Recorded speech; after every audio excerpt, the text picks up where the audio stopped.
Suckers, you're listening to Luck at the Draw Radio with your hosts Todd Buggs and Stan Zig. So grab a beer, sit back, and listen to what the jackasses have to say.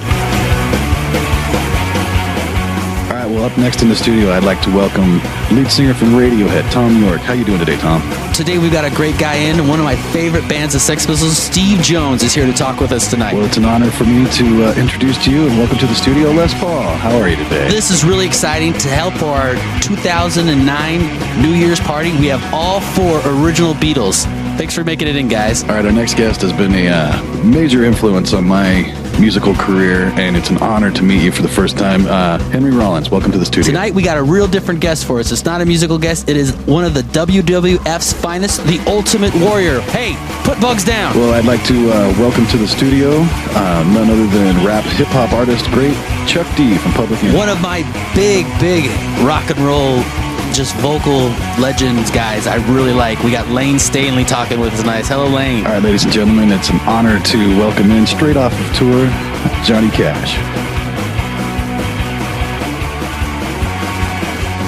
Just pointing at him. My dog licked your butt. How you feeling now? Well, get a room.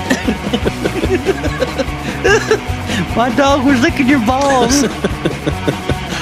What you gonna do now, boy? The dude's toes sticking out, and he's all licking the bottom of the guy's feet. That's right, baby. That's right. You like that, don't you? Lick my toes. If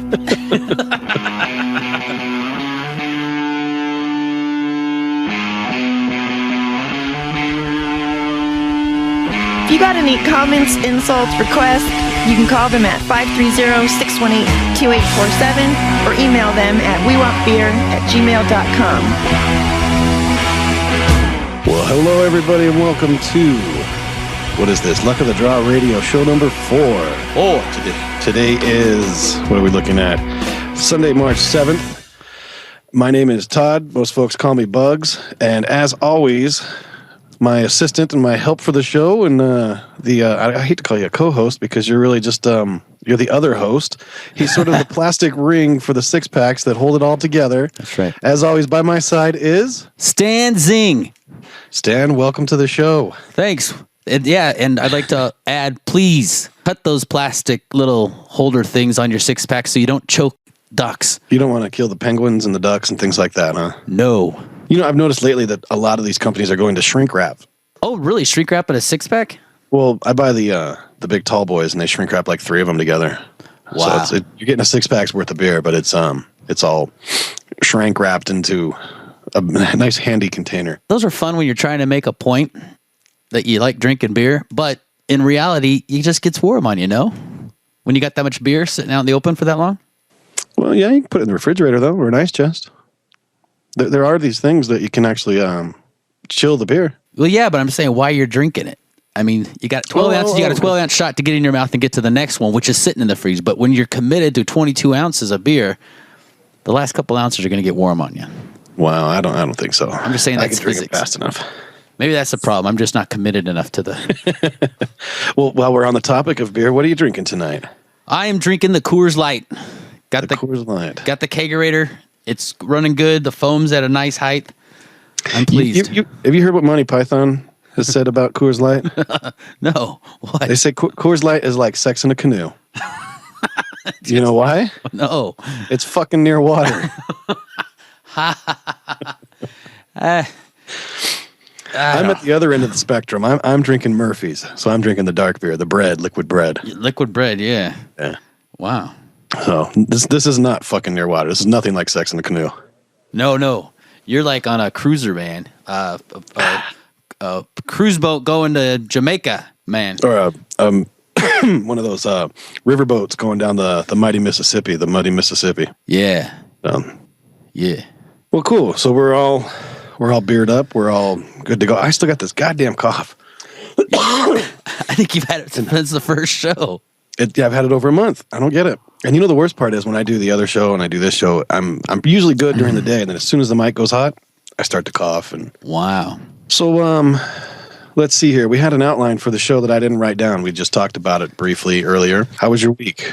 My week was good. Just working. I'm on day, let's see, this Monday will be day 19, or day 18 actually, of days I have left on my job. I'm getting laid off the 1st of April, I'll be looking for work. Well, I guess I'm looking right now, but I won't have to be going into the job come Monday. They won't let me in the door. No. Well, it'll go off and they'll have security come and remove me. Yeah, so me and a couple, actually like 40 people are getting laid off. It was a big layoff. And the thing that sucks is these guys keep sending out memos, all the employees, of how this year is going to be so much better and we got things re-geared and we're going to start giving raises again and bonuses. And we're reading about it like, hey, yeah, that's because you're getting rid of me, asshole. Right. Yeah, the company I just left a little over a month ago now, kind of the same deal. Like one day they had a big meeting and they're like, we're making all kinds of money. Things are great. Next year is going to be fantastic. And by the way, we're closing this shop and we're moving everything to North Carolina. And then everybody's just like, oh, what? And then, of course, once everybody's kind of like, they go, okay, well, this is how many days you had. They gave us almost a year, so they had this planned way in advance. And now it's like they're moving, like people are getting laid off and stuff. But they were the same kind of deal. They had like, the quarterly meeting, and they do the big overhead, the display, where the slides change and they talk about how great the company is and how much money they're making and, bonuses are going to be better than ever this year. And everybody's just like, I got a job for 7 more weeks. Yeah, that's exactly what we're going through now. And like now that we're in the teens, the 18, the 19, it's kind of like, oh God, just let me go. Because if you leave early, you don't get the severance package and stuff. Yeah. So. Yeah, they offered me a stay bonus. They wanted me to stay to the very end because of my job. I was going to be the guy that closes the door and turns off the lights at the very end. And they offered me the stay bonus and everything. I did all the math. And I'm like, if I go get a job right now paying what, they're going to pay me, I will make more money than the stay bonus because I'll have a job. So I quit. Said, screw that. Went and got another job. And I actually got a job making more money. And I'm doing a lot better. So that's great. I'm happy for you. I got lucky. I'm happy things are working out for you, Bugs. Yeah, well, I hope they work out for you too. Yeah, it can only get better because I wasn't happy. It's one of those things. I wasn't happy with the job. It's forcing me to get a little more aggressive looking, which I hadn't been. I'd been okay. This is whatever. Right. All right. Well, other than that shitty news, how's your week? Good. Well, actually, my right nut's starting to hurt, and I have a doctor's appointment tomorrow. That wasn't because of my phone call, was it? Yeah, it's funny. I was watching Alice in Wonderland, the Tim Burton movie that just came out. With Johnny Depp? Yeah, my wife and she really wanted to see it, so she wanted to see Johnny Depp.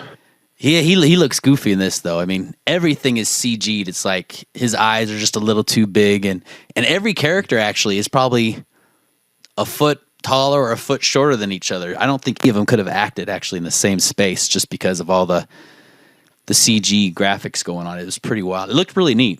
And then that's when you rang my balls. Yeah, I was wondering at what point if you thought maybe it was a 3D thing or something like that when your phone started to vibrate when I called. Yeah, well, unfortunately, I don't think I'm going to be able to look at little white rabbits the same way. I'm going to have a dirty little balls tingling. Yes, and that's probably a bad thing. I don't know. Hey, what's take it what you gonna hurt, get, little fluffy bunny? Come here, they were buddy. asking for it anyway. That's right. Come here, buddy. Come here, buddy. You're just like you're a movie enthusiast. Then seems like every time I talk to you, it is funny because when I notice somebody's calling, I'm like, who the fuck calls me in the middle of movies? And then I think the last time I got a call was from you. Probably. I think it's because I know we're going to do this show and I feel pressured. I go, if I'm going to do something with my wife, which I need to do on a Sunday, before I lock myself in the room for 2 hours with you, we should do something. So I think usually it's, well, okay, let's go see a movie. Next time we'll have to agree on a time before, like the day before. That way I don't call you like 4 times throughout the day going, I'm good between this time and that time. And anything interesting with you or just the new job, just still learning where to stand, where to sit? I'm getting my sea legs at the new job. It's cool. I'm enjoying what I'm doing. Last weekend I got tattooed. That was kind of cool. Had a good time doing that. Woohoo! As good of a time as you can getting the top of your foot tattooed. That kind of sucked, but it's cool. I got a little I got a shackle with a chain, and then the chain goes across the top of my foot. There's a banner that says Chrissy, and then there's a big ball. It's a big ball and chain with her name on it. Nice. So, we're going back next weekend, and she's going to get one with my name on it, I suppose. That's great. You can start wearing flip-flops with me now. Show off your tattoo. I would, but I'm not a douche. Wow, I can't believe you're a native Californian and you have such a hatred towards Flip flops. Yeah, and Ed Hardy. I won't wear Ed Hardy clothing, and I won't wear flip flops. What about avocados? What are avocados? What? Other than the green fruit that I eat daily that I enjoy. Okay, so you do like guacamole and avocados. Oh, absolutely. I thought you meant there was like a brand of shoe named avocado. No, I just meant, being a native Californian, there's just a few things you need to follow. And avocados and flip-flops are pretty high on that list. Yeah. So at least you got one of them. Beach. When I lived on the beach, I go to the beach almost every day and walk my dog and everything, but I just never wore flip-flops. You wore what, docks down the sand? I'd wear boots sometimes. I ever tell you the story about King was like, he was probably like 6, 7 years old, and he still kind of had a little bit of puppy piss and vinegar in him. And we went down to the beach down in Silver Strand, and it was like probably 9:30 at night, so it'd been dark for a while, and it was a summer night, so it was great out, just the surf rolling in. It's probably 75 degrees, 80 degrees, and I see this big lump off the horizon. King's off the leash, because there's nobody out. He's just running around. There's this big lump, probably like 200 yards away, and I don't even pay much attention to it. It just looked like a mound of, sand or, a log or something. I don't know. Uh-huh. And as we're getting closer and closer, King's a good, 40 feet ahead of me, and all of a sudden he just takes off. He goes running over to that mound, and he likes pulling on trees and whatever's on there, so I don't give it too much thought, but I'm like, King, get over here, get over here. I'm yelling at him. And as I get closer, I realize it's a couple fornicating under a blanket. And King joined in. And King is like sticking his nose in their faces and like wagging his tail. And it was really funny. And King is an intimidating dog to have run up on you in the middle of something like that. 110-pound Rottweiler. Depends on how you feel about dogs, but I he could be intimidating. That's the last thing you want to see when you're making your move. Yeah, he's kind of, I'm sure he, kind of killed the moment.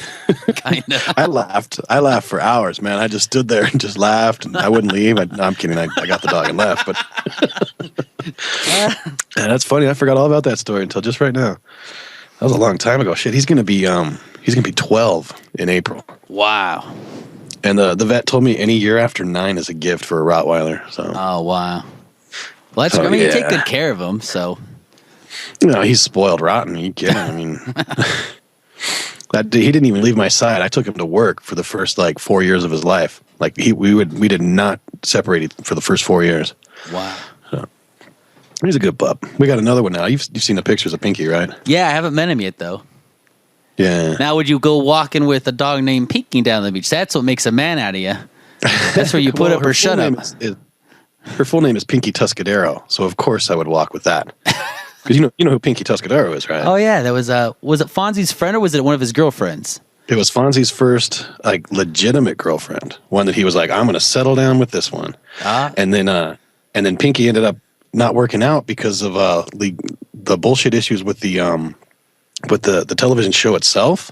Oh, wow. So the actress quit, and they brought in Susie Quattro from The Runaways and changed it to Leather Tuscadero, and then Leather became the full-time girlfriend. Wow. Little Happy Days trivia for you there. Oh yeah. So we had a Pinky Tuscadero. And she's a Boston Terrier. She's a little hellraiser right now. But the wife puts her in hoodies, and she got this a T-shirt with a British flag. It says "Punk's not dead" or something like that. That's pretty funny. Yeah, we have our dog's a pug named Ginger, and my wife, she's a seamstress, and she'll make clothes for her and stuff. And yeah, takes a lot of man to take your dog out and poop him in a sweater. You got to be you have to be comfortable with your sexuality right then and there. Well, people in this town, they know me and they know King, and then now I go walking down the street and they're like, "What is that? He's walking a cat?" I'd like to see you run for mayor now. Might be a different story. They just had the kickoff last night for the next term. They're trying to get candidates. Oh wow! But I'm not going to do it. I don't want to be the mayor again. No, it was a joke gone awry. I didn't think I was going to win, and then when I won, I'm like, this is funny. And they're like, "Here's your job," and I'm like, "Ooh, this ain't funny." We got 2 good gigs out of it: the coming in and the going out. Yeah. So they might ask us again to play this year. I haven't heard anything about the inaugural festivities, but I'm not going to do it for free. So. Yeah, that'd be fun. I like it. Yeah. Gigs up there in Lake Hughes are always fun. It's a good time. Lots of drunks. Nobody's going anywhere. Yeah. There's not a whole lot of room to drive around up here. Yeah. One main drag, no streetlights. It's down hometown living. So let's see, as far as this show's concerned. Tell it like it is, my man. Tell it. Tell the listeners what they want to hear. On the last show, we decided there are two. There's the track positionings. I don't remember what brought it up last week, but I had a baseball analogy. That was when you format a record, for me at least, you want the first song to be a strong, good single, good hit. Hit the ball, get on first base, and you want the second and third to be not quite as strong, but definitely powerful. So that you have, like, your first song gets on first base, second song gets on first base, third song gets on first base. Now the bases are loaded. Comes up to the fourth song, and that's the home run hitter. That's the grand slam. And that, to me, has always been, like, the track to go to. If I get a CD that I don't know anything about, never heard it, I go straight to track 4. And then that'll tell me how powerful the rest of the record is. If that track number 4 is weak, then I'm thinking, in my mind, I'm already thinking, well, that's the best song, and it's weak. And if it's really good, then I'm like, I need to hear the rest of this, And you had a slightly different analogy. You were thinking track number 7. Well, yeah, then I just brought up, I go, yes, I agree with that, and track number 7 tends to always do it for me, too. Mm-hmm. So you and I went out and picked songs of 4 and 7s. Yes. And I'll be honest with you, I'd never really noticed 7 before until this last week when I had to do the research. And there are quite a few track number 7s that are very huge commercially successful hits. And great. Some of the stuff I picked personally were, in my opinion, the best song on the record. So, and actually, one of my picks is number 7. So the fourth song isn't even the best song on the record. Oh wow! Yeah. So I was pretty impressed with your analogy as well. You didn't have the cool the baseball description for it. You just said, "I like 7." So 7's good. Yeah. Well, it's fun, and I'd also like to point out. I believe it was the last show, we were defiant of removing ourselves from the NFL Super Bowl hype machine. That's right. And we were making our art while they were doing whatever. And now we are doing just the same to the Oscars, flipping the punk rock middle finger to Oscar night. Suck it!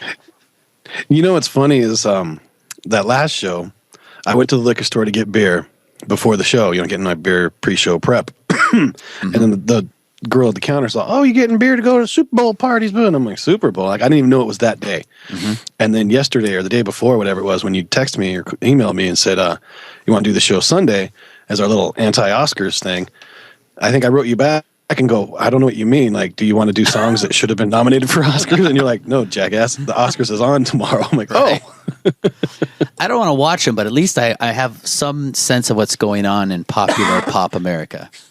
Yeah, I'm just, I'm hoping that Jethro Tull wins Best Metal Band again, because I think that's well-deserved. Yeah. Grammys, and he hasn't put out an album, so it ain't going to happen. So, oh, was it Grammy? That was a Grammy, yeah. It's music. Oscars, the people running around on screen with music and sound. Oh, Oscars is oh, man, wow, I'm really bow-tarded then. This whole time when you said that was on, that's why I was thinking, because you know what it was when you said we'll do an anti-Oscars thing. I was like, all right, yeah, we'll do songs that should have been, winning but didn't. I didn't think it was a movie thing. I always thought it was music. So right, yeah, I'm on the cutting edge. I'm right there with it. I don't like it, but I do know what's happening. Though I loathe it. Isn't there some people we know that were nominated for something? Was it us? Like Jesse Dayton or something like that. Got a song in a movie or something like that. Wow, I don't know anything about that. I read something online the other day, and I was like, wow, I know that guy. And then, oh well. So yeah, we'll get back to the show. Get off the Oscars kick there. Our tracks 4 and 7. Yes. So you started last week. Yep. So I'll start this week. My first track is a 4th track. This is the 4th track off of our old record. The band is a band called the Old 97s out of Texas-based band. I know them. They're really popular, and they're not as popular as they should be, but they're still really popular. The album that I picked was one of the first records that I'd ever heard of theirs, and generally they did 2 records before that. Generally, the first record I find of a band is almost always my favorite, and then I go back and I dig through the archive, and every now and then I'll find something I like more. But this record, Too Far to Care, is by far my favorite Old 97's record, even to date, even to the new stuff. Some of the new stuff I think holds up better than some of the older stuff, but Too Far to Care is just a fantastic record. I think anybody that doesn't know anything about Old 97's but likes, good Southern country rock would totally love Too Far to Care. There's a good closing track on there with the duet with Exene Cervenka from X2, so that's pretty nice. The track I picked is track number 4. It's called Solome, and it's a little bit more slow paced. It's definitely what they call a buckle polisher. Where you got your big dinner plate belt buckle and you're dancing with your girl and you're polishing your belt buckle on her. I've never heard that one. It's a slow dance number. I can't even speak. Yeah, the buckle polisher song. I personally like the knob polisher dance. You polish your knob. Champagne, right? Nice. The champagne ring. That's right. Nice and close. Well, this isn't a knob polisher. This is definitely a buckle polisher. All right. Well, so it's going to be a little bit more slower than the rest of the record. The rest of the record is fantastic, but this song to me, I think it's because it's so different than the rest of the record that I like it the most. And this was a single, I believe, even. Oh. So I don't know. Do you want to throw it out there and listen? I do. I want to throw this one down. So what are we hearing now? Old 97's off of Too Far to Care, track number 4 called Solome. Alrighty, coming at you. Luck of the Draw Radio. YouTube copyright infringement. All right, very nice. That was the Old 97s with, how do you say it? Solome? Solome. Solome. So Salome. Solome? Yeah, very nice. I've never heard that one. That's not like the rest of their record, but they can definitely pull off the slow country tunes. Yeah, I like that baritone, the boom boom boom boom. Oh yeah, the walk downs are great, and the lead too. I mean, you can tell he's like using a telly in that, just that real crisp, and then he goes that on it, and the tremolo on it. That's cool stuff. Nice selection. Band. And so that was a number 4, you say?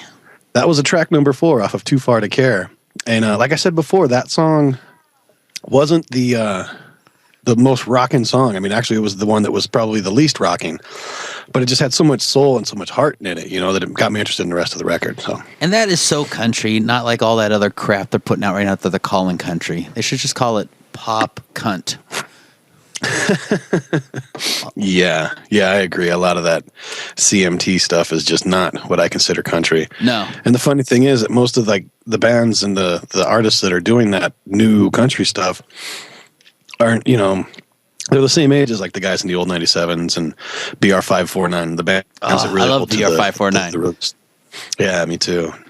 And it's funny, I like that band, and I never knew until you explained it to me that the meaning behind that name of that band. BR549. The hee-haw? Yeah. Yeah, that was Junior's car lot. Come on down to Junior's car lot. Get yourself a pickup truck. Call me at BR549. Once you said that, I go, oh my God, yeah.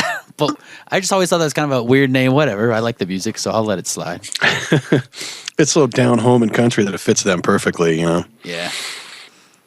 So, okay, well, we're done with mine then on that one. Let's move on to, you got a track number, 4 or 7? What do you I got a number 7. And interesting enough, both of mine ended up being number 7s, and I did not mean it to be that way. Okay. You know what? I think you told me that earlier because I remember calling it number 7. Yeah, so this one's a number 7. Making fun of you. Yeah, you did. And I'm letting it slide. So my band, actually, we talked about this band on the last one because we were talking about dead guys who were cool that no one got to know. And the singer of this particular band, this band called X Idols, actually kind of came and went. Their album was called, the band's name is the X Idols. Album called Social Kill, their only album they put out. They're on Relativity Records, big album, big label. Came out in 1994. Yeah, they got some money behind it. Yeah, and they did. I think I got 2 videos, and I just think it was one of those things, labels just didn't know what to do with them type of thing. They were just a cool rock and roll. It was before the Blink 182, which I would not consider these guys anything to do with Blink 182, but before maybe the Green Day and the punk thing really became, well, no, that's a lie, because Green Day was already out. I don't know. For some reason, these guys never caught on, and I blame the record label because it's a great record, and nothing ever happened. It's like any minute you think they're going to come out because you'd hear them on K-Rock every once in a while, And they were actually on tour with the UK Subs, and they were touring all around the United States and stuff. But then, I mean, it came time to do another album, and they got dropped.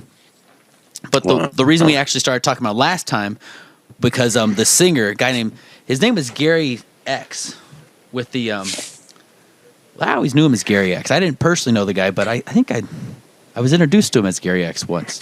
Oh, but his name's Gary Finnerman.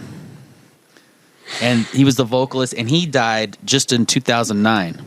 So that's where it kind of jogged my memory. I go, I wish I would have picked an Ex-Idol song for the cool dead guy that no one ever heard. But then when we talked about the 4 to 7 show, I happened to look down at it, and I go, oh my God, number 7 happens to be probably one of my favorite songs off it. Yeah, it's the song's called Down, number 7, great song, good punk rock. It's 1 minute and 59 seconds long. Oh, nice. Quick and to the point. They're not fucking around. And yeah, so it's really cool. I mean, actually, the whole album's great. And actually, I think we've talked about it before, and I was going to burn you a copy. So I'll burn a copy of these guys. And the guy I played last time, the Bop Dead. Yeah, I wanted copies of all that stuff. That last week's what was the guy's name? I want to call him Danny Fry. Danny Fry. Both of those records that you played or songs you played, I really enjoyed. Yeah. So I'd like to get copies of that. Well, I know both of them are on I shouldn't say that about the Danny Fry or Bop Dead if they're on iTunes or not. I don't know that, but I know the Ex-Idols is. Actually, I don't know that either. So I'm probably just lying. I got the fucking CD, so I really don't give a shit. This is all the pre-show prep we do for the listeners, Yeah, go there and see if you can find it. Yeah, good luck. No, but the Ex-Idols are you can definitely find them on the internet, and they're worth finding. Are they an LA band, or were an LA They were an LA band, yeah. They were LA, they were cool. Everybody thought they were going to be the huge, cool, rockin' thing, and I think whoever was at Relativity pushed them had their thumb up their ass, and they just did not know how to do it. Because they didn't do it, and it's too bad. Great band. Yeah, that's too bad. So here we go. We got the Ex-Idols. Well, I'm sorry? I said I'm just looking forward to hearing it. Well, you're gonna hear it right now, my friend. Coming at you, Ex-Idols. Play it. Song number 7, Down. Down. YouTube copyright infringement. That was an abrupt ending. Oh yeah, sounded great though. I like that. Yeah, very rock, man. I like those guys. I really wish they would have put out more stuff. It reminded me a lot of that whole the driving downstroking bass thing. Reminded me a lot of the Jesus Lizard, but Jesus Lizard's a little bit more abstract, but still, that was cool. I like that a lot. Yeah. And then the way the whole song kicked it up in that lead, even though it was for only like a measure, but it was just like all of a sudden it just went wow, and then right back to dong dong dong dong. Yeah, yeah. That guy, his name was Duke Decker, and he's done a few other things. He's in That wasn't like an upper decker, was it? No, it was just a Duker Decker. Upper decker. That's when you poop in the back, right? You poop in the tank at the top, top of the toilet. And what's the purpose of that? Just because it's mean? Yeah, just to be funny, I guess. I don't know. I can't imagine it would stink. Maybe it would. I guess if you leave a crap in the toilet without flushing, it would stink. But yeah. So you poop in the back reservoir where the water stays. So every time they flush it, yeah, they're getting poop filtered water. Nice. Maybe that's the joke. They go, we can't get rid of this poop. It just keeps coming back. I didn't mean to sidetrack you there on your Decker guy, whatever.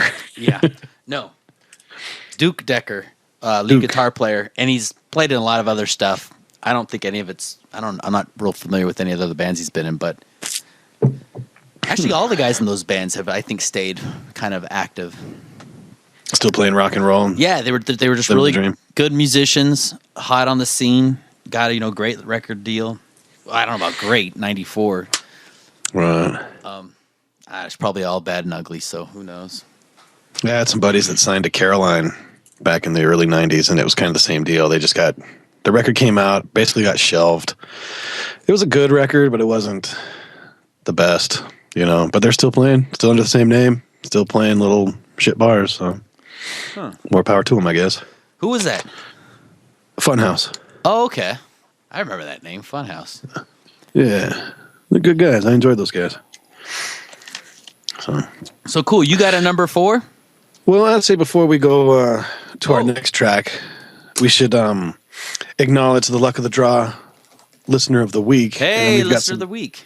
We've got some Luck of the Draw news to talk about as well. There's a couple questions that I wanted to ask you that I haven't given you any pre-warning that I was going to ask you these questions. Oh, snap. So, yeah. But before that, I was going to read a quick email we got from listener Shane Harder. Harder. That's Harder. Now, is this our listener of the month or no? He's just this will be Luck of the Draw Radio show number 4, listener of the week. Hey, Shane! Congratulations. I think we owe him a ribbon or something. Woohoo! Let me read their email real quick. Hopefully, I can do it without flubbing up too much. It says, "Hey there, guys. Just was listening to your Luck of the Draw Radio and heard you talk about maybe doing a social distortion show. I figured I would email you with my full support of this idea. I would definitely crack a beer for that show. Maybe add some solo Mike Ness in there too. Anyway, keep up the sweet show." And then P.S. Thanks for the stickers and whatever I sent him a while back. And it says Shane, and then he signs Motorhead. So there you go. Cool. We did talk about possibly doing a social distortion show, and I've actually I emailed Shane and told him that I believe my quote was, "I hope you're wearing steel-toed shoes because I'm going to be dropping names." And I'm hoping to get working on old Stan and I here working on getting Brent Harding, the current bass player of Social Distortion, either on the show or speaking, to me or speaking to us somehow recorded that we can put on the show. But I'd like to get him just actually on the show so we can both kind of grill him. It's in the works. They're recording the record right now, the new record, and or actually I think they're pretty much done recording. It's probably in mix and master at all that point by now. Oh wow! But it's in the works. Yeah, it's definitely in the works, and we're going to definitely do a Social Distortion bass show, and I'm hoping to get Brent in. And you were telling me that you might be able to get a past bass player. Yeah, well, my best man at my wedding, best friend from high school type of thing, his wife at their baby shower, her best friend, I don't know if it was from high school, but basically from back in the day before she knew my, good buddy Nick, she used to run around with the girl who's the wife of the old bass player. Right. And they were in a movie with Kevin Bacon. No. I don't know where Kevin Bacon. I didn't do all the angles, but I thought we were doing 6 Degrees of Kevin Bacon. No, it sounded like it. No, but so I knew they knew him because they go to a lot of the shows whenever they're in Anaheim because they live in Tustin. So whenever Social Distortion's in Anaheim, they always get tickets to go. But I got to actually meet at the baby shower. Right. And so and talk with him just a little bit, but nothing where I could just drop the guy a line. So basically, I'm going to have to make a phone call to my buddy, and he's going to have to ask his wife, and then his wife's going to ask the wife, so his wife. Yeah, and I don't even know if he's into it. Because you could tell he was just from the little bit we talked with him, because there were a couple guys there that were, shitting their pants that he was there. Right. Rockstar, right. And so I used to work in recording studios, so I know kind of enough. The etiquette, yeah. You don't, you definitely, talk and don't ignore them, but you don't just, ask them the music questions. You talk about their shoes, you go up and you go, "Did you try the bacon covered lobster drops?" My God, exactly. What about those stuffed mushrooms? Yeah, and so we definitely got a nice little chit chat going. It was funny. It was me, him. I think my wife was sitting next to me, and then the mother of my buddy's wife, and then somebody else. So enough people who basically I was the only person that really knew who he was. Right. And so I worked into him real slow, and then we kind of started talking about music stuff. And he was we talked about it and stuff. It was cool. But I'll have to kind of put out a couple emails and feelers to see how doable that is. But to get both of those guys talking, that would be really cool to add into the show. Yeah, since they're both bass players, they could talk about one could talk about years ago, and then one could talk about current. Because Brent's been in the band now for over 5 years. It's hard to believe, almost 6 years. Wow. So yeah, time flies, man. I remember when we first found out that he got the gig, because he's been on a couple of Mike Ness's solo records. Yeah, that's right. That's what you're saying. That's how they met. Yeah, well, he auditioned for that, and he got that gig, and then Mike Ness went back to doing Social D. And then Brent just kind of went back to doing his daily gig. He's in a couple other bands and stuff, and then after Social D needed a bass player, and the guy from Rancid filled in for a while. And then when that guy had to leave to do Rancid, one day Brent's phone rings and it's like, hey, it's Mike. You want to be in Social D? All right, whatever. So, let me sleep on it. Okay. Yeah. That's cool. Well, man, that'll be great. I bet you, yeah, I will try to get my side in, but no promises. I don't. Right. Well, at the very I least, don't we know should the guy. be able to get at least a recording of Brent talking, and then I'd like to get him in the studio. But That's a great goal. Yeah. So that answers Shane's. Well, I guess his email, his full support of the idea. Shane, it's in the works, and Shane, you are a listener of the week. Woo-hoo! I wish we had some kind of. I wish we had like a crowd cheering kind of morning radio thing, like woo, and like the little noisemakers and stuff. Yeah. We could do that for the listener of the week every week. So yeah, Shane, we owe you I don't know, a beer or a ribbon or something. So we'll get that in the works. Since we're talking about Luck of the Draw and the whole Luck of the Draw radio thing, what was it, 2 weeks ago about that? We were back in the studio recording and not recording, but mixing the recordings. Mixing, yeah. And we've talked briefly since then, but we haven't actually talked about it. And I just wanted to put you on the spotlight here. And what are your thoughts? On the spot, yeah. What we did? What do you? Yeah, I was very happy with it. We got 3 out of 6, 3 of them mixed, and I know there's one, like there's a at the very end of Faith and Fuel. There's one of the guitars just kind of ends kind of abruptly, and I was hoping we could just put a fade on that. But other than that, like level wise, I'm real happy with it. Cool. All the 3 we did, I just think I'm really excited to hear them all together. Yeah. I listened to the 3 that we did. For me, on the CD that I left from the studio, it seemed like it was quieter than what I would have liked. And you know what? Like it seemed like it was. Yeah, and I should have warned you guys. What we're doing right now is mixing. We're not mastering. We're not mastering. Yeah, and those are always lower because we're letting the song breathe. But when you go to master it, that's when you need to squeeze things together and tighten them up. Right. So yeah, we should have made a point to say that to everybody because it is. I mean, you got to turn up almost 10 dB louder than you usually do on other CDs.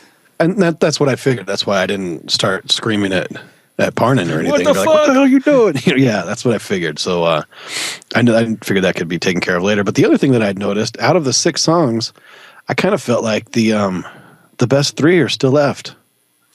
You know, it's like the ones I guess they're obviously going to take more work, and that's why they're left. But I don't know. I mean, we did what? Drinking Gasoline, Faith and Fuel, and what was the other one? Bad Luck Charm. Bad Luck Charm, yeah. But I was like, I'm driving home. I'm thinking, man, I'd really like to be listening to like Dropping a Load right now. You know, I'd really like to be here listening to that song. But I know that's going to take a lot more work. So, well, I know I'm sorry. Go ahead. I was going to say next time. I mean, they're going to get done. That's just bottom line. When we picked the songs, we didn't pick 3 songs that sounded alike. So they all have their place in a 6-song EP. And when I think we play all 6 together, it's going to be perfect. But you're right. I mean, Dropping a Load definitely is needed when you listen to the songs. What do we have left? We've got Pinup Girl, we've got Dropping the Load, and what's the third one now? I can't even think. Bad. I don't know what we recorded. We didn't do Bad, Bad, Bad. No, we didn't do that one. Pinup Girl, Dropping a Load, and Drinking. Yeah, we did Drink Gasoline. We did Drinking Gas. But it doesn't really matter. But anyway, like Pinup Girl and Dropping a Load, I think are going to be the stronger of the songs. And I was just kind of bummed that I went home with, not with the weaker songs, but it was just kind of like, nah, man, I'd like to hear the other ones. Yeah, there you go. If I'd have gone home with the other ones, Pinup Girl and Dropping a Load, then I'd be like, man, I really want to hear Drinking Gasoline, or, so no, I would have been happy no matter what. Right. So.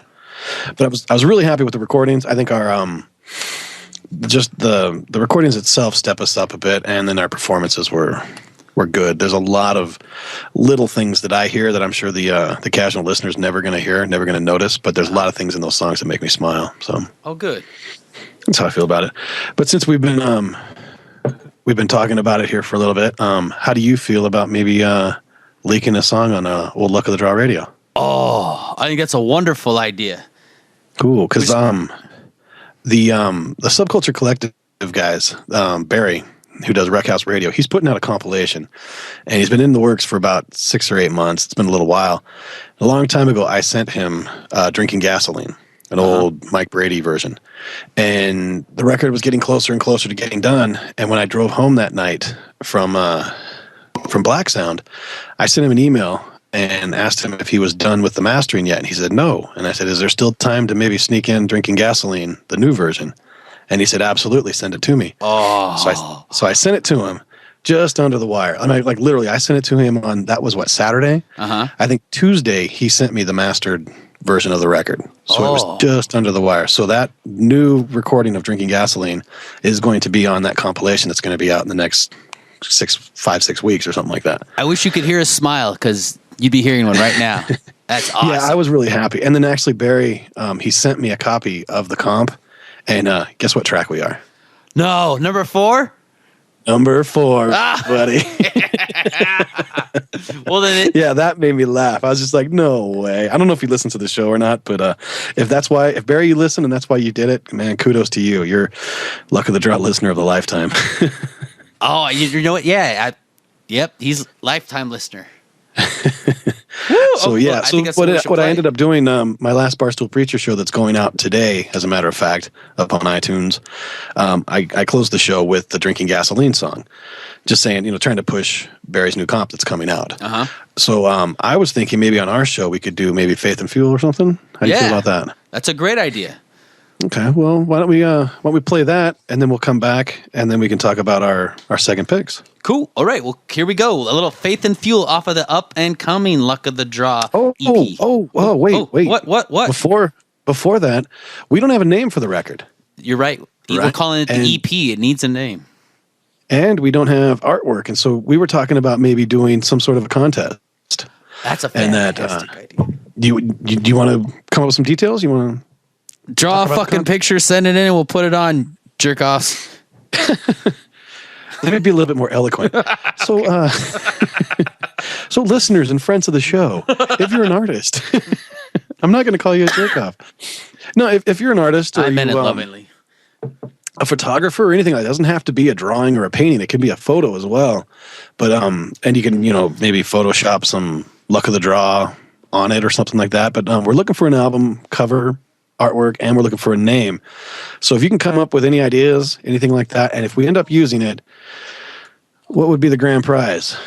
A free CD with your artwork on it. Yeah. I mean, you'll obviously get full credit and everything. I mean, we're definitely. We'll put you on the record as the artist artwork was done by. If you've got a web page or contact anything info, we'll definitely put all that on there.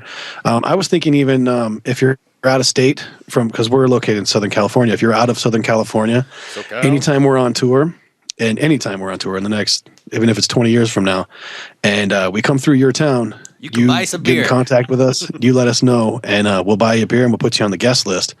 And if your friends are like, you don't know that band, you're a douche, and you'll be like, yeah, watch, and you come to the backstage door, and we'll let you in, and we're like, which one called you a douche? We go, that guy? Okay, you go outside. Yeah. And we'll kick your douche friend out. But yeah, you definitely get a record, get all the accolades that come with it, get all the contact information on there, and pimp you to death. Yeah.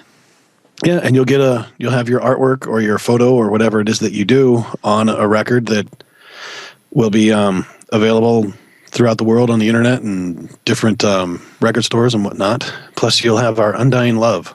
I love that idea. Yeah, and then like I said, we'll get you whatever we can do. Anytime we can help. If we're in your town, we'll definitely we'll come sleep on your floor. Whatever. Everybody's asking us to sleep on their floors.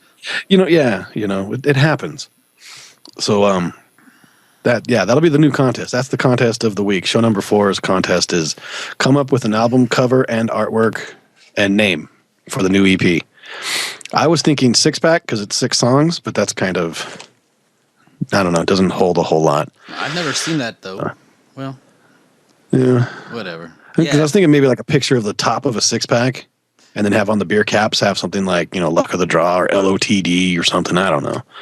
That was just where my mind was going. But that was only because there's 6 songs. If you've got any other ideas, throw it out there. I remember you can. Guitar player Ed had a real huge over-the-top idea. It was like a an 18-wheeler being being 5 inches off the concrete road, which is like falling into pieces down to the depths of hell, and like an angel is carrying it over the wreckage. Right, like do you remember that whole thing?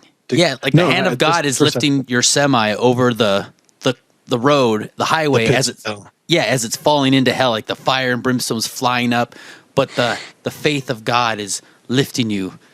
I'm thinking the faith of God and the fuel in the truck. There's the faith and the faith of fuel. Well, I think that's what his angle was when he was talking about it. And there's like an angel. That's cool. Yeah, it was a whole thing. But I'm thinking, what the fuck? Are we a Christian rock band now? but it's a cool idea. I mean, if it could look like what was that fucking Meatloaf? That album is so amazing. The guy, on the motorcycle and the chick on the oh yeah, Bat Out of Hell. Bat Out of Hell. Something like that. A bat out of hell, but it's a semi instead of a Harley. I like that direction. A demon trying to pull you down, but like the grace of God keeping you up. Because the name of the song's Faith and Fuel, and it'd be dumb kind of call it Faith and Fuel. I mean, because it's like Led Zeppelin did that shit. They'd name them that they weren't song names. Like Big Log. Big Log, that's right. 5 pound They never shit. say Big Log in the song. They never say that. So, but no, I like that idea. I'm either I don't remember hearing about that, or I wasn't. Chris privy was to that conversation. Chris was still in the band. Maybe you were. Maybe it was when you went to the bathroom and we were just all chit chatting between. Mm-hmm. But he had this whole idea, and I thought it was at first I thought it was kind of silly, but then the more I've been thinking about it, because it's been almost a year now since I think he brought that up. That's the one that he wanted Max Grundy to draw, I think. And that guy's like, absolutely, I'll do it. $6,000. No problem. Yeah. For $6,000, we could all have new gear. Right. Yeah. Or a picture. Shit, man. Although Max Grundy is an awesome artist. It's fearisthenewbeauty.com. It's amazing stuff. That guy is great. So, and that's right in that wheelhouse too. That's right what Ed was saying. I think that was about, maybe I didn't know about this before. It was a great idea. Yeah. There's the contest. Anybody that's an artist, even if you're not an artist and you just, feel that you can do something, because it doesn't have to be a pro quality drawing or anything. I mean, I've seen stuff that Daniel Johnston Records covers, sometimes they're just pencil drawings. a stick figure walking a cow. That's simplistic. And imagine that. So yeah, there you go. And if you want to submit your artwork and your ideas, even if it's just a song, or a record name idea, you don't have to be able to draw anything. If you can come up with a good name, what should they do? How should they get it to us there, Stan? Email it to, we want beer at gmail.com. That's a great way to do it. Yeah, and emails would be the best. You can call the listener line if you have an idea of a song, of an album title, and that's 530-618-2847. And those are the two ways to do it. Let's go ahead and roll Faith and Fuel then. There we go. Yeah, Luck of the Draw coming off their yet to be titled and artistically depicted CD. Yet to be released as well. That's right. So this is a sneak preview. Actually, you know what? To be honest with you, this is no bullshit. This is world premiere. Yes. Because nobody has ever, this has never been publicly released before. No, and Michael Parnham will be upset because, why would he be upset? I don't know, because it's not 100%. I mean, I consider these pretty darn close to done, but there'll probably be little tweaks. Mike's a perfectionist. Right. So suck it up, Mike. It's a work in progress, but it's the best I've ever heard this song. So I say roll it and let the people be the judge. We're rolling, and we will make it number 7 on a 6-song EP somehow. No, last time we talked about it, every track was going to be number 4. That was it. That's right. Every song will be number 4. Okay, here we go. Faith and Fuel. Look at the Draw Radio.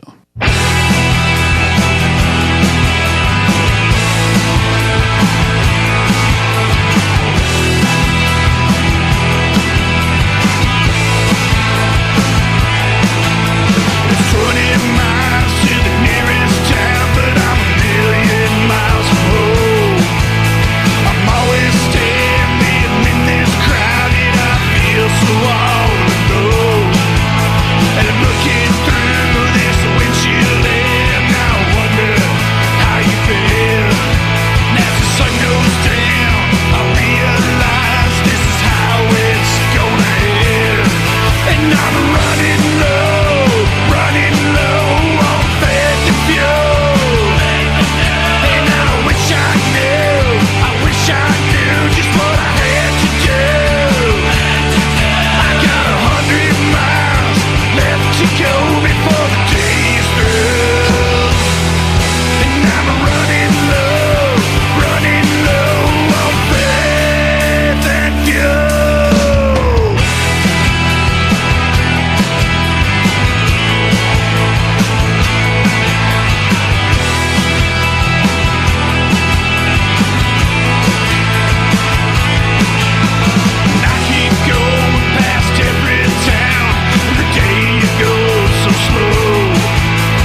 Nice. That was I'm liking that.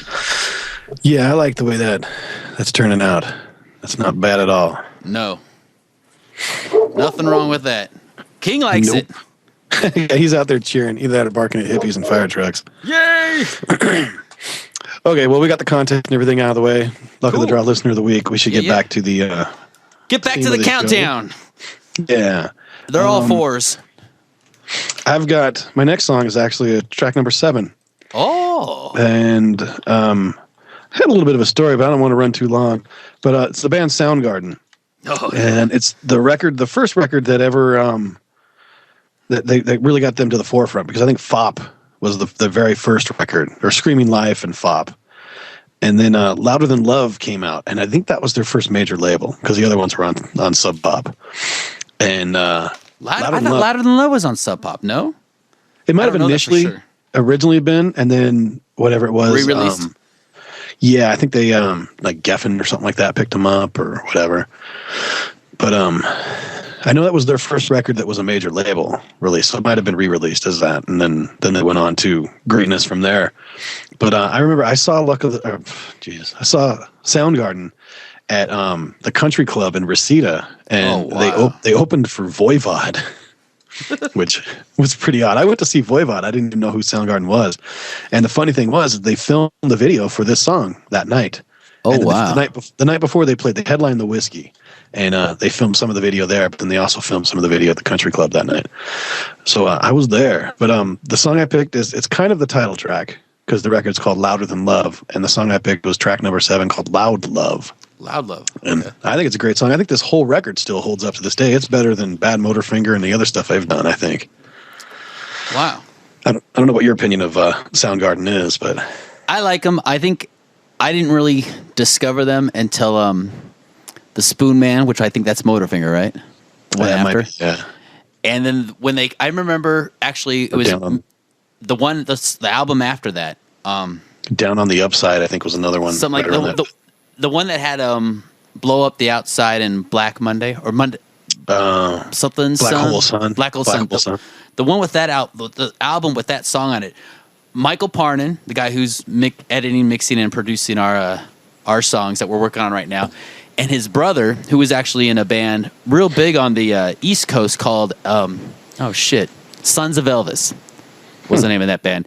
And guitar players, so that we got 3 guitar players driving. We just went to Tower Records because the album just came out. So we had to make a run to Tower. It's funny, all of us bought a cassette of it because that's what was invented then. Well, no, I guess maybe they had CDs. Oh, well, one of us bought a fucking cassette.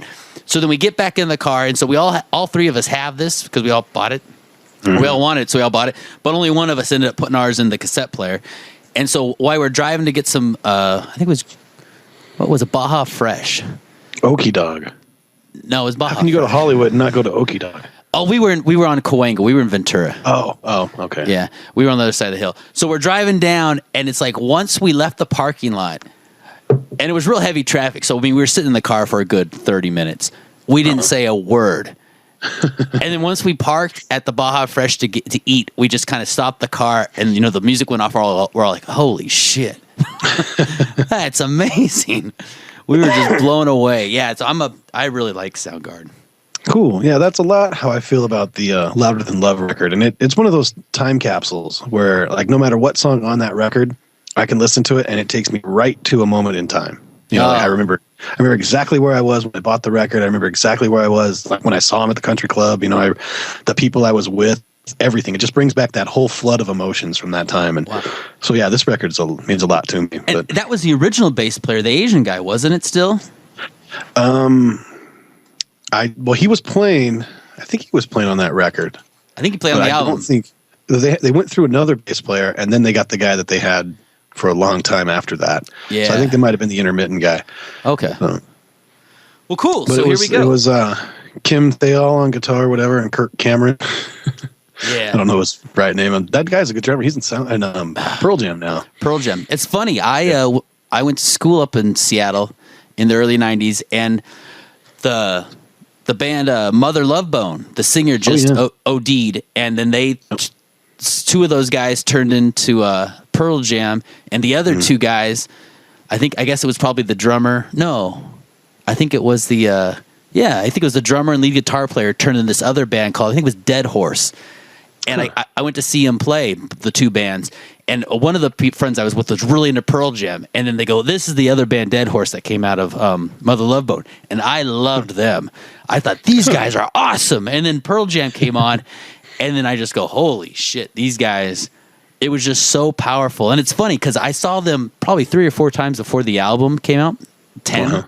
Right. And I really liked them. I mean, they were just a real powerful force. And then I saw them at this place called the Rock Candy, and it was actually, that was the night they were filming, I think it was Even Flow, when Eddie Vedder is he's climbing around like a monkey on the scaffolding. Yeah, that's a good video.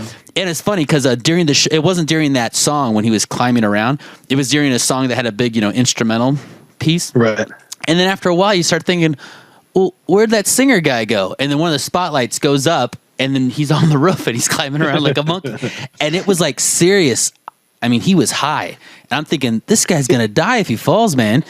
And he climbed around for a little bit and turned and like did some stuff and then ended up like doing this swinging jump to like the railing of the second level. And like people grabbed to catch him because they didn't want him to fall. And then they pulled him in and then he ran back down the stage. And I'm thinking, wow, these guys are great. But man, when I heard that, I went out and bought that album right when it came out. And I gave it away the next day. I go, this sounds like fucking REM. Fuck them. Because to me, in my head, they were like Motley Crue, Van Halen live. They were just in your face, kicking out your teeth. But when I heard that album, I just hated it. Wow. And now I can listen to it and think, okay, they're good songs. But at the moment, the Pearl Jam the Pearl Jam that was in my head after seeing them 4 times live, and then hearing their studio work was not the same band to me, and it was very upsetting. Do you ever hear that band in the intermediate after Mother Love Bone, but before Pearl Jam? They did Temple of the Dog.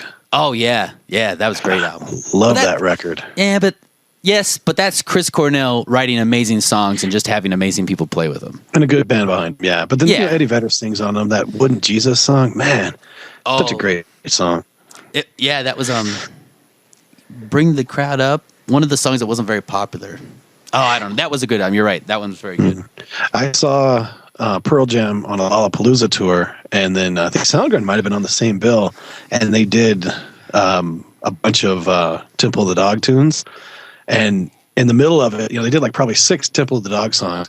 And in the middle of it, I think Eddie Vedder or Chris Cornell, one of the two, said, "You guys are seeing something that's only happened 3 other times. This is the 4th time Temple of the Dog has ever played live." I'm like, holy shit.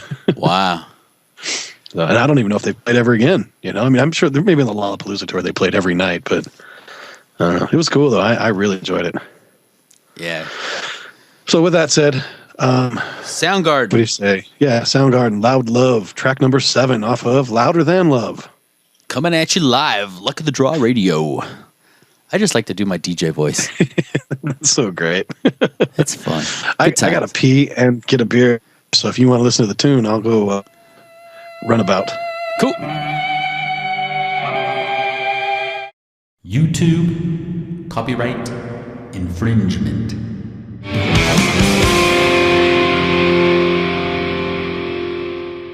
All right, Soundgarden, Loud Love off of Louder Than Love, track number 7. Number 7. Yes, very nice. That tune just takes me back, man. That whole record. Love the intro is really good to talk up the post, that with the guitar, and you could just keep talking over it, be like the whole DJ thing. But man, that tune, I remember they used to when that record came out, I read a bunch of reviews where it was like, it's the new Black Sabbath vibe, and whatever, Black Sabbath, okay. But the more I listen to that now, I'm like, yeah, I can kind of hear that really dark, droney, it sounds like they tuned down everything. So, yeah, I like it. Good stuff. I'd still listen to that today. I'd listen to it again right now if I could. We just did. I might listen to it again. I mean, like I'm going to rewind the MP3 player again and again and again. And that whole record, though, man. That first track, "Ugly Truth," God, that's a great tune. "Full On Kevin's Mom," that one's really funny. That "Big Dumb Sex." I know what to do. I'm gonna fuck you. Fuck you. That's such a great tune. Yeah, maybe it's just me. I love that record. Well, good reason to Do pick you own that? Do you have Louder Than Love? I don't. I have a greatest hits of Soundgarden, and it's got like 3 or 4, and that one's on it. But I don't own the whole album, so I should probably listen to it and give that whole album a roll. Yeah, I'll tell you what, man, it holds up. It's good. I'll get it to you if you get me all that shit I'm not asking for. Cool, yeah. Deal. I thought we were friends, man. Oh! I'll get you an X-Idols and Bop Dead comp. Well, full albums. Awesome. Yeah. All right, cool. Well, so on to my next band. Yeah, what do you got? What I got is I stuck with the number 7s for some reason. But that was your call. I was more of a 4 guy. You were a 7 guy. So yeah. So my which one is it's a Cadillac Tramps. Oh, nice. Yeah, off of their Tombstone Radio, which was their second album, and it was on Dr. Dream Records, and I'm pretty sure that was pretty much the end of them. I think they only put out 2 albums. I got a greatest hits of theirs with like 2 or 3 like unreleased demo kind of songs, which were great, but. They just, I don't know, they never did anything after that. Except the Manic Hispanic stuff, that's cool. But oh, that's awesome. Yeah. What Cadillac Tramp records do you have then? I have the first 2, Cadillac Tramps, and then the Tombstone Radio, and then the other one's the greatest hits. Because I have All Right and Cadillac Hearst. Oh, you're absolutely right. Cadillac Hearst is the first one, and All Right was the third one, and that's a great album too. But this, so you're right. There were 3, and then there was a greatest hits, and then they did the Manic Hispanic, and I'm pretty sure the other lead guitar player of this band went off the UK subs, which we talked about earlier. Yeah. I'm pretty sure that is fact. They went through a couple drummers. Yeah, I saw those guys at Hootenanny a couple times. And fantastic. Gabby. What's his name? Gabby? I think it's Gabby, yeah.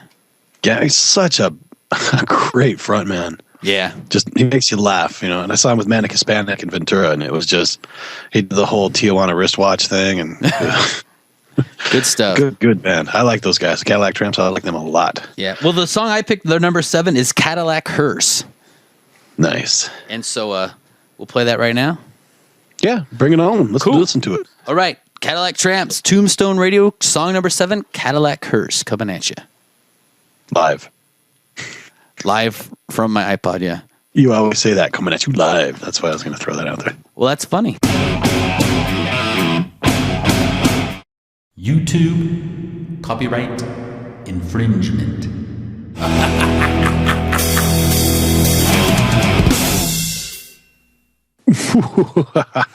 Love that part. Yeah. Yeah, man, those guys were cool. I wish more would have happened with them. We could have got a couple more albums out of them. Yeah. Such a fantastic band. They're live, everything. Those guys are great. But Manic Hispanic is just as brilliant. So yeah. Well, very cool, man. That takes me back too. I haven't listened to that song in ages. Yeah, last time I heard them was a couple years ago at the Roxy. They were playing live. Yeah, I played a couple Cadillac Tramp songs on the Barstool Preacher show every now and then. Oh, cool. But like that song "Dancer," that's always been one of my favorites. Yeah. Well, awesome. So that's our 2 picks each, huh? Yep, that's it. And we also wanted to we were talking about doing a honorable mention just to prove the fact that the 4 to 7 is not just a myth or a hogwash or hoopla. It's real. It exists. Yeah. And a lot of the stuff that I had on vinyl that I had found, tracks 4 and track 7 were the hits or whatever. Mm-hmm. But on vinyl, it's you know how we were talking before, how it's a little weird now with downloads because people can buy just one song. So the track order doesn't matter as much. Yeah. And on vinyl, you don't usually have 7 tracks on one side. So the 7th track could be like the 3rd song on the 2nd side kind of thing. Interesting. Never thought of that. So that might have been where I was getting hung up on the 4th track too, because you have a 4th track side B, 4th track side 1. Mm-hmm. But I was looking at my vinyl and I went and I picked the 7th song as well. But like Van Halen's first record. Uh-huh. You know what the 4th track is? I don't know. What is it? Ain't Talking About Love. Oh! That's you know a what song? The 7th track is? I don't know that. 7th track is Atomic Punk. Nice. So, both. Two very, very big influential songs that they probably still would play to this day, even though that record was recorded in the 70s. Oh. A couple other I found. Uh-huh. I'm sorry, what? I was just saying one. May I interrupt you? Yeah, one of mine was from the 70s. It was Elton John. Goodbye Yellow Brick Road. Number 4 is Goodbye Yellow. Because I'm straight. Okay, yeah. Well, Goodbye Yellow Brick Road is number 4. and it's interesting enough. Straight and gay men can enjoy this particular album.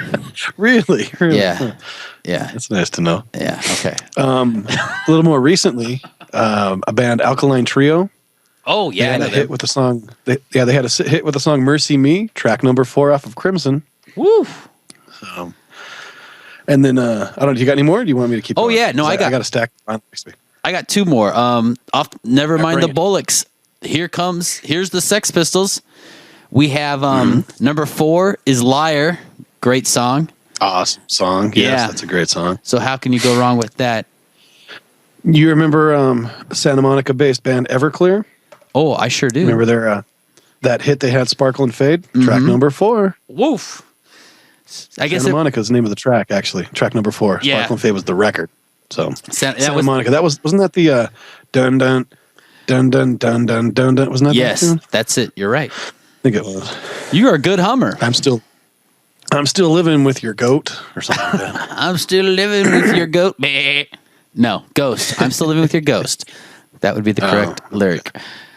All right, my next hit is a Social Distortion off of White Light, White Heat, White Trash.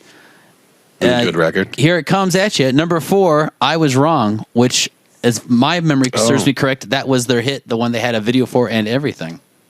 I think that might have been the one and only hit off that record as well, the one that they pushed. Yeah, I'm sure it was, but there are some fucking rad songs on this. I really like this album. That's a good record.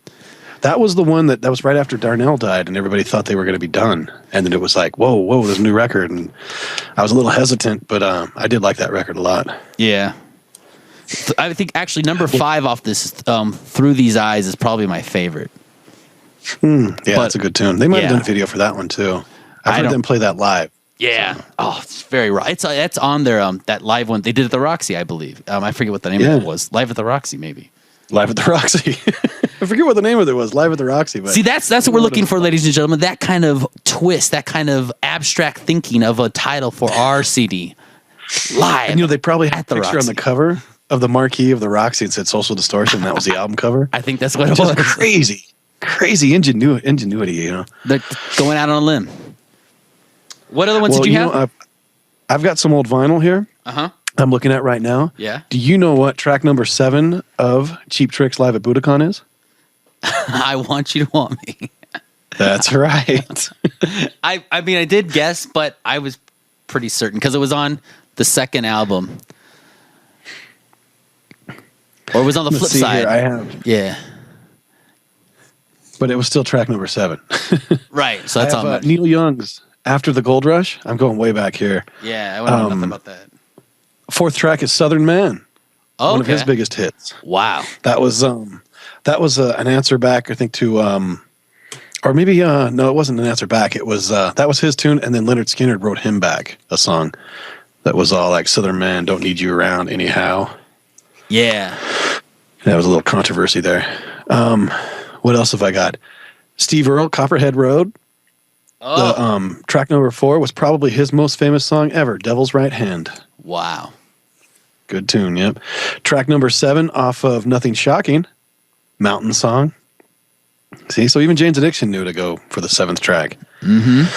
What else have I got? Do you remember any Generation X before Billy Idol went solo? Generation I don't. X? Yeah, I did know that, but I didn't know. No, they had a hit with the tune called Ready, Steady, Go, 4th track off the record. And the last one that I have, this just concretes, this just sets it in stone. Inks, what I'm saying. There is no denying track number 4 is the most important track of a record, or at least becomes the most popular one. Led Zeppelin 4. What's track number 4? Wow. That's the name of it? Track number 4? You're asking. What is? I don't know. You know what? That's funny. Stairway Led to Zeppelin. Heaven. Oh, wow. Stairway to Heaven. Okay.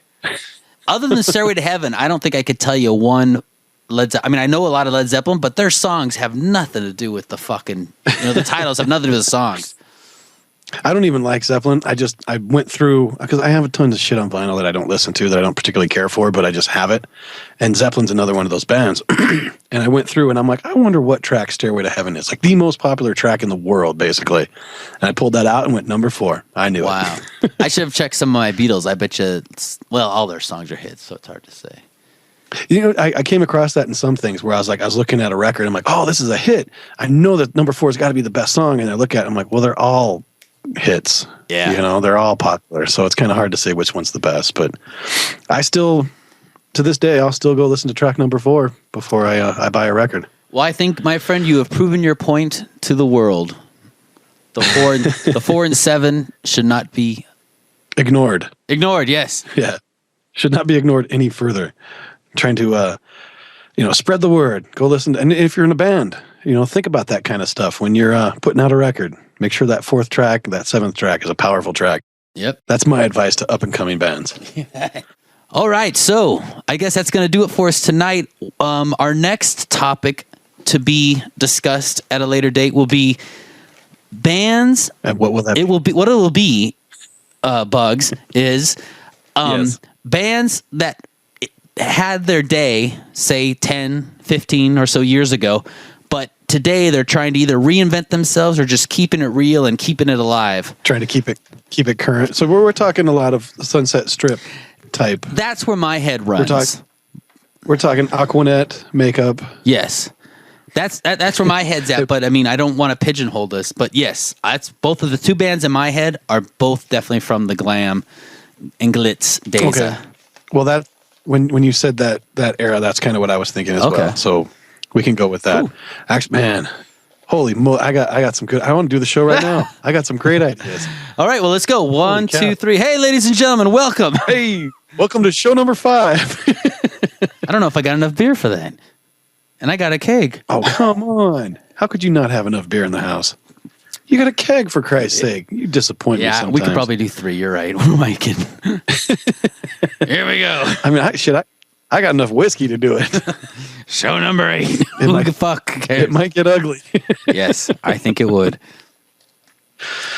Okay, well then that's the plan. If anybody has an idea of some sort of, what do you say now? 15 years ago? I guess, yeah, about 15 years ago, reinventing themselves. But the one thing, yeah, if people want to send in ideas, please do, because our listener of the week, Shane, called in with the amazing idea of social distortion, but it was such an amazing idea, it's going to take a little prep. There's going to need to be some phone calls made on both of our parts before we can properly put that show together.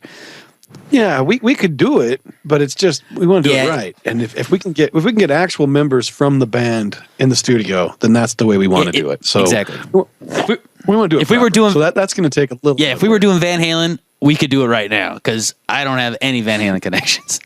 But and I would play track 4 and track 7. Right. And he happened to pick a band that we could actually maybe pull something out of our ass, which is what we are going to be digging deep for you, the listener. Yeah, absolutely. Yeah. So yeah, if they want to send in some of their, there it is. It's like, always waiting for that verb. Yeah. It happens around. Man, I got hour 1. Can we do three bands next time? Because I got a third one already. Oh no, man, this is gonna be tough. So, but yeah, if listeners have a glam band that is still trying to be relevant, or a member of that band that's moved on to something that's more current, or trying to keep in the mainstream, then how would they let us know who they think? All they got to do is email us at wewantbeer@gmail.com. That's all they got to do. That's right. Or wewantbeer@gmail.com. They could also call the listener. That's right. At 530-618-2847. But it translates into something rather cool. Does it? Well, just my name. Bugs. Oh, that's all. Just Bugs. 530-618-BUGS. Bugs. But if they call the listener line, 530-618-2847, and they leave us a voicemail, they might become the listener. Oh, and isn't that fun? Play them. And you know what? I'm not kidding. I'm going to get ribbons made, and I'm going to mail out ribbons to everybody that's listener of the week. I'm not bullshitting. I'm going to get them made. That's awesome. So I'll have them be dazzled. It'll say "Luck of the Draw Radio" show number, and then it'll have. So we got Shane. We got. I think Hot Carl and Shane. Hot Carl and Shane. Yeah, you're right. But no, who's our lifelong member? The compilation man. Barry? Yeah, Barry, because he made us track number 4 on the compilation. Barry gets a bourbon. Barry gets a gold plate. I like bourbon. Barry. I mean, it might be spray painted gold, but Where is Barry? Are we going to run across him any day soon, or is that like a tour thing? Barry actually lives in the Rockabilly Mecca. It's the center point of Rockabilly, a place called Little Egg Harbor. Little Egg Harbor of? Lil, L-I-L, Egg Harbor in New Jersey. I don't want to go to New Jersey. I'm sure it's a lot like Lake Hughes, but I tease him a lot because come on, Little Egg Harbor. You were the mayor. Yeah, Barry wasn't the mayor. That's right. I was the mayor of Lake Hughes. He wasn't the mayor of Little Egg Harbor. That's what I'm getting at, fool. So, and the first record label that ever signed Luck of the Draw was out of New Jersey. So I kind of have there's a little special place in my heart for New Jersey. I mean, it stinks more than the other places. Okay, well, let's get some show supporters out of the way here. What do you know about Flat Black Industries over there at flatblackind.com? Stan? I know when I put their shirt on, I am a full foot taller, and ladies can't help themselves. Just yeah, you gotta beat them off with the stick. That's just what happens when you put on a flat back shirt. That's all I gotta say. Yeah, Flat Black Industries. I like those guys. So yeah, tell them you listen to Luck of the Draw Radio, and they kick you in the nuts. Though, yeah, they probably won't kick you in the nuts. Then of course we've got Bad Luck Designs over at badluckdesigns.net, as well as buddynoan.etsy.com. They got some great shirts. I've been wearing the Coke off a penis shirt a lot lately and getting some pretty funny comments about it. So the engineer almost kicked us out of the studio when you wore that for our last mixing date there. You know what? I'm going to have to not say that wasn't true because by the end of the day, he was like, "Where do I get one of those?" That's right. You're right. I think you made a fan out of him. You turned a fine Christian man into a Coke off an erect penis whore. NAMBLA member, boy lover. Yeah. But yeah, if you go over to badluckdesigns.net, look at all their shirts there, and then tell the wearers there at checkout that you listen to Luck of the Draw Radio or the Gospel According to the Barstool Preacher, you will get, I think, $5 off. That's a deal, man. Each shirt. So yeah, that's a good deal. And then that turns out to be like free shipping or something like that. It works out nice. It's quite cool. Quite cool. And then, of course, the guys that help put this show out, Real Punk Radio, over there at realpunkradio.com. Jason, the old Snyder man, has been threatening to call in, and I'm putting the gauntlet down right now. You better call in, motherfucker. Booyah! I want to hear it. Bring it on! I want a drunk dial from Jason. We need to hear what he has to say. I'm not exactly sure what days they replay or they play our show here, the Luck of the Draw Radio, just because we do it so randomly that it's not every Thursday at 2 or whatever. But when we do put a show out, they're kind enough to play it on their airwaves. So go to realpunkradio.com and find out when we play. I guess. And that's about that's all I got. That's all we need, baby. Yeah. Golden. So Stan? Yeah. This has been the most fun I've had all day. No, I had a lot of fun at seeing the Alice in Wonderland movie. But yeah, I'll go with you. Most fun today. Knocking out of the park. Booyah! And I got to be honest with you, man. Out of all the times I've talked to you, tonight was the most recent. Oh, that's sweet. It's true.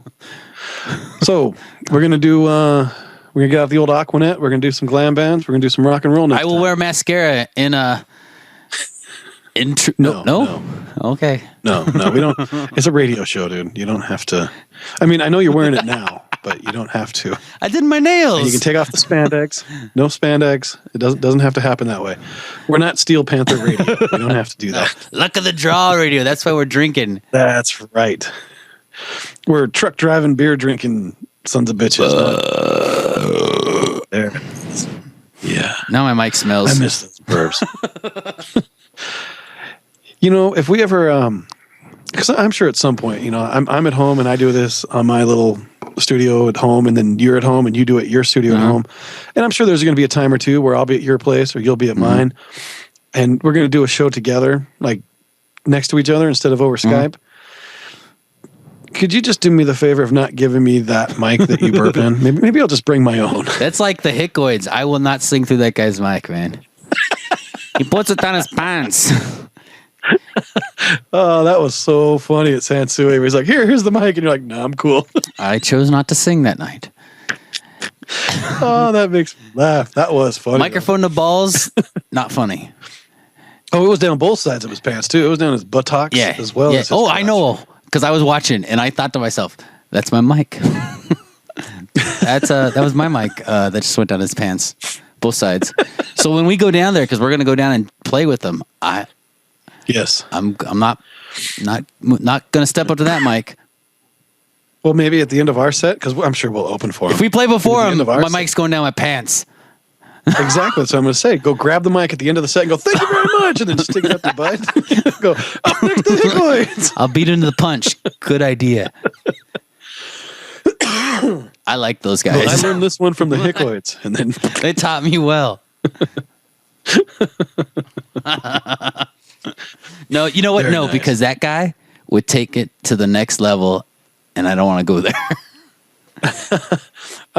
it's so funny. Jeff is just such a soft-spoken, kind heart that live he's a total different guy, but he might take it to a different level, I would not call that guy out on nothing.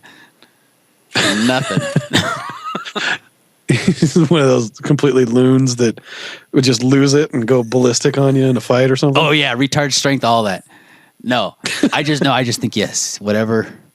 Solitaire. He'll take it to the next level and just want to step back. Okay, fine, you win. The man's got skills. Yes. I still like the band. I don't care if he sticks microphones down his pants. You would. You don't have to. You don't have to think that he does that while you're listening to the record. I don't know. I kind of like it. But then I listen to Elton John, so. That's true. Goodbye, Yellow Brick Road. Yellow Brick Road. Good night, Bugs. Yeah. On that note, good night, Stan. Good night. I'll talk to you next time we do the old Luck of the Draw radio. I suppose. Word. Maybe we'll have a band practice between now and then. Oh, that'd be a wonderful idea. Yeah, wouldn't that be nice? Relearn the songs. Alrighty. Well, that's the show. Thanks so much for listening, downloading, and doing all that perverted, dirty things that you do. Yeah. We'll see you for a glam show next time we see you. Good night. That's my glam good night. That's perfect. If you got any comments, insults, requests, you can call them at 530-618-2847 or email them at wewantbeer@gmail.com.